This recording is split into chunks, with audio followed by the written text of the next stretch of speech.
जय हिंद।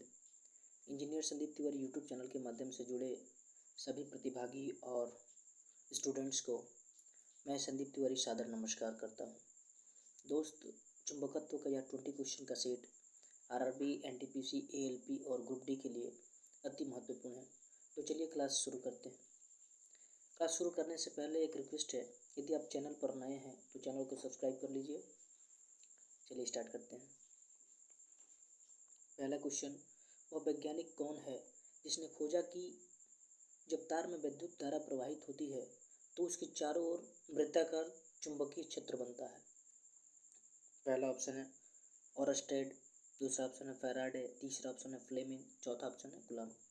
तो इस प्रश्न का राइट आंसर ऑप्शन ए है, ओरस्टेड।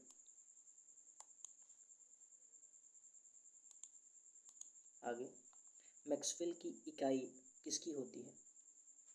पहला ऑप्शन चुंबकीय तीव्रता, दूसरा ऑप्शन है विद्युता, तीसरा ऑप्शन है चुंबकीय फ्लक्स, चौथा ऑप्शन है चुंबकीय संवेदनशीलता। तो इस प्रश्न का राइट आंसर ऑप्शन सी है, चुंबकीय फ्लक्स।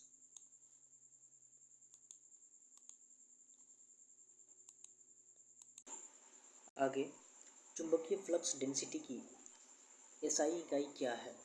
पहला ऑप्शन है टेस्ला, दूसरा ऑप्शन है वेबर, तीसरा ऑप्शन है मैक्सवेल, चौथा ऑप्शन है सभी। तो इस प्रश्न का राइट आंसर ऑप्शन ए है, टेस्ला। आगे, ट्रांसफार्मर किस सिद्धांत पर कार्य करता है? पहला ऑप्शन है विद्युत चुंबकीय आकर्षण, दूसरा ऑप्शन है विद्युत चुंबकीय प्रेरण, तीसरा ऑप्शन है दोनों, चौथा ऑप्शन है कोई नहीं। तो ट्रांसफार्मर विद्युत चुंबकीय प्रेरण नियम पर कार्य करता है, ऑप्शन बी करेक्ट है। अगला प्रश्न, चुंबकीय बल का सूत्र है। पहला ऑप्शन है F equal to I B sine theta, दूसरा ऑप्शन है B equal to I B sine theta, B equal to I B L sine theta, तीसरा ऑप्शन है B equal to I B L sine theta, चौथा option है कोई नहीं। तो इस प्रश्न का राइट आंसर ऑप्शन डी है, कोई नहीं। आगे, विद्युत चुंबकीय प्रेरण की खोज किसके द्वारा की गई? पहला ऑप्शन है ओरस्टेड, दूसरा ऑप्शन है फैराडे, तीसरा ऑप्शन है न्यूटन, चौथा ऑप्शन है बी और सी दोनों। तो विद्युत चुंबकीय प्रेरण की खोज फैराडे साहब ने की, ऑप्शन बी इज करेक्ट। आगे, एक सोलेनॉइड के भीतर चुंबकीय क्षेत्र कैसा होता है? पहला ऑप्शन है उल्टा, दूसरा ऑप्शन है वक्र व सीधा, तीसरा ऑप्शन है सीधा व समान, चौथा ऑप्शन है ए और बी दोनों। तो एक सोलेनॉइड के भीतर चुंबकीय क्षेत्र सीधा और समान होता है, हर जगह समान। नेक्स्ट, एसी जनरेटर में धारा उत्पन्न करने के लिए किस भाग को घुमाया जाता है? पहला ऑप्शन है कुंडली, दूसरा ऑप्शन है आर्मेचर, तीसरा ऑप्शन है दोनों, चौथा ऑप्शन है कोई नहीं। तो एक एसी जनरेटर में धारा उत्पन्न करने के लिए आर्मेचर को घुमाया जाता है। आगे, फ्लेमिंग का राइट हैंड नियम लागू होता है। पहला ऑप्शन है मोटर पे, दूसरा ऑप्शन है जनित्र पे, तीसरा ऑप्शन है दोनों, चौथा ऑप्शन है कोई नहीं।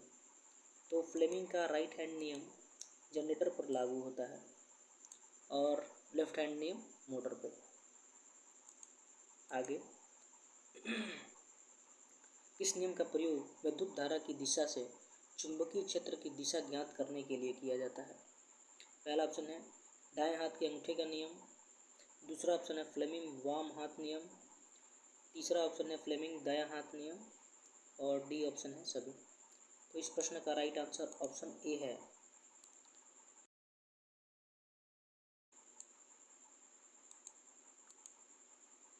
क्षण चुंबक के केंद्र पर चुंबकीय क्षेत्र होता है।